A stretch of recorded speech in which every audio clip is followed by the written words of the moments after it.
Os bancos de dados relacionais são amplamente utilizados para organizar e gerenciar grandes volumes de dados de maneira eficiente e estruturada. Eles se baseiam no modelo relacional, que utiliza tabelas interrelacionadas para armazenar dados, garantindo duas coisas muito importantes: a integridade e a consistência. Vamos falar um pouquinho, então, nesse vídeo, sobre os conceitos básicos que formam a base do banco de dados relacional, como tabela, chave primária, chave estrangeira, além de abordar também a diferença entre o banco de dados que é relacional e aquele banco de dados não relacional.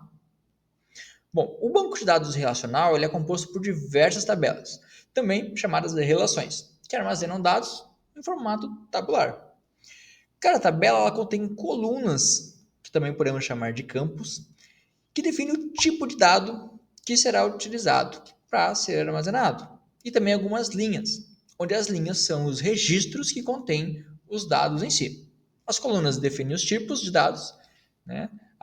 Nome, CPF, etc. E as linhas têm os dados. Silvio, o meu CPF e assim por diante. Cada linha, né, vai ter, por exemplo, uma pessoa diferente, se nós estamos armazenando pessoas. Agora, cada coluna tem um dado diferente de uma pessoa só. Esse modelo de relações, campos, tabelas, ele facilita o acesso e manipulação de dados, ou seja, ele não foi feito só para organizar os dados, mas também para facilitar através dessa organização. Para garantir uma organização e integridade de dados melhorada, os bancos de dados relacionais utilizam duas chaves muito importantes, que é a chave primária e chave estrangeira. A chave primária é o identificador único de um registro e uma tabela.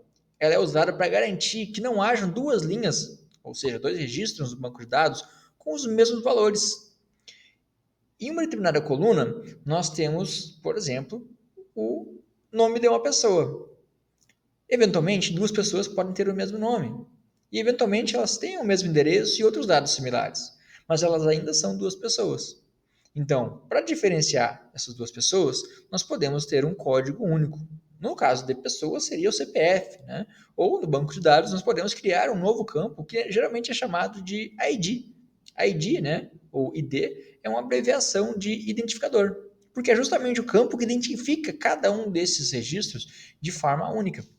Por exemplo, na tabela cliente, que está sendo mostrada agora aqui no vídeo, o campo ID do cliente serve como uma chave primária. Isso significa que cada cliente possui um único ID, evitando duplicidade de informações. Dessa forma, se dois clientes tivessem o mesmo ID, seria.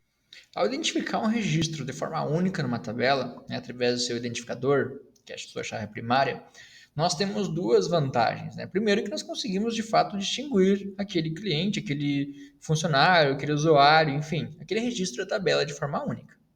Além disso, né, uma vez que nós temos essa distinção, nós podemos usar esse dado para fazer relações com outras tabelas. Por exemplo, eu quero cadastrar os dados, né, sei lá, de nota fiscal do Silvio.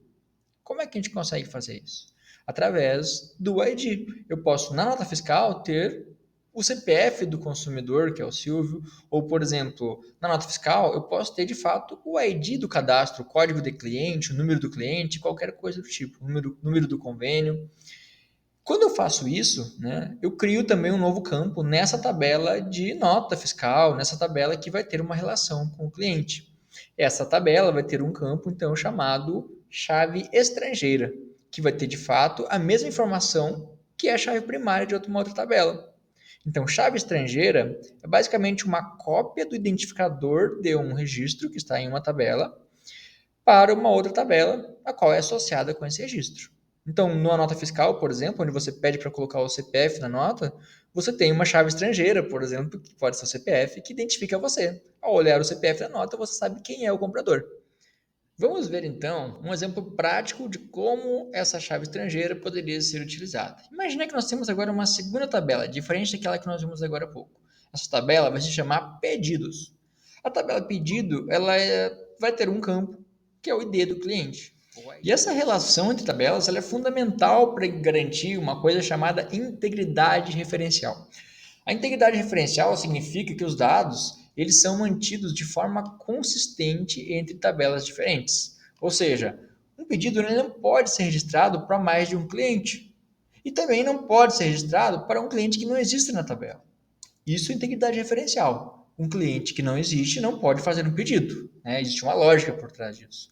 Eu entender esses conceitos, então, de chave primária e chave estrangeira, você vai poder vincular esses dois registros, né? E aí você consegue visualizar como os dados são organizados e relacionados em um banco de dados relacional. Por mais que fisicamente esses dados não estejam ligados ou próximos ou de alguma forma acoplados, nós temos uma ligação lógica, nós temos um ponteiro de uma tabela para outra tabela. Então, esses dados a gente está criando uma associação, uma relação.